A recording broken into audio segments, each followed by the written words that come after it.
પ્રધાનમંત્રી નરેન્દ્ર મોદીએ વિકસિત ભારત યુવા નેતૃત્વ સંવાદને કર્યું સંબોધિત.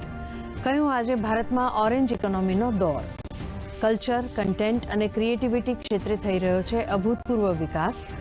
યુવાનોને પૌરાણિક કથા પર ગેમ્સ તૈયાર કરવા કર્યો અનુરોધ.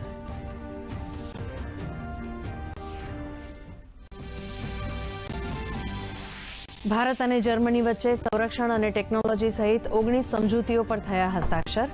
8 ક્ષેત્રમાં સહયોગ ઉપર સહમતિ. પ્રધાનમંત્રી મોદીએ અમદાવાદમાં દ્વિપક્ષીય બેઠક બાદ બંને દેશો વચ્ચેના ગાઢ સહયોગને ગણાવ્યા પારસ્પરિક વિશ્વાસનું પ્રતીક.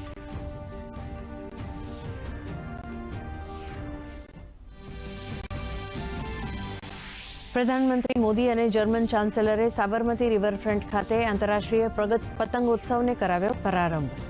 બંને નેતાઓએ સાબરમતી આશ્રમની લીધી મુલાકાત.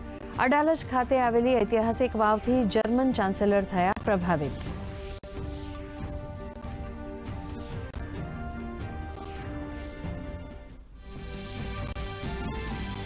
ગૃહમંત્રી અમિત શાહ આવતીકાલથી 3 દિવસ માટે ગુજરાતના પ્રવાસે.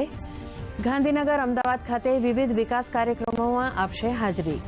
તો 14મી જાન્યુઆરીએ અમદાવાદના વિવિધ વિસ્તારોમાં ભાજપ કાર્યકર્તાઓ સાથે ઉત્તર બની કરશે ઉજવણી.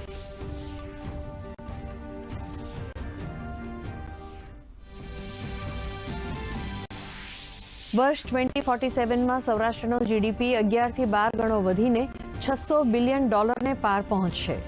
સૌરાષ્ટ્ર ઇકોનોમિક રિજનમાં વાણિજ્ય મંત્રીનું નિવેદન. સમિટમાં રાજકોટના એન્જિનિયરિંગ, મોરબીના સિરામિક અને જામનગરના એનર્જી ક્લસ્ટરને ગ્લોબલ વેલ્યુ ચેઇન સાથે જોડવા પર મુકાયો ભાર.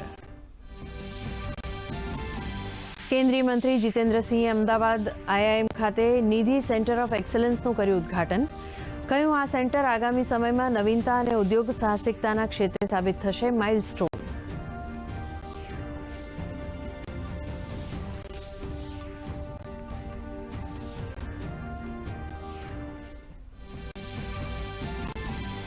અમેરિકાના ટેરિફ વચ્ચે સી ફૂડ નિકાસ રેકોર્ડ સ્તરે. ગત નાણાકીય વર્ષની સરખામણીએ 13.9% ઉછાળો. છેલ્લા એક દાયકામાં ઉત્પાદનમાં નોંધાયો 106% વધારો.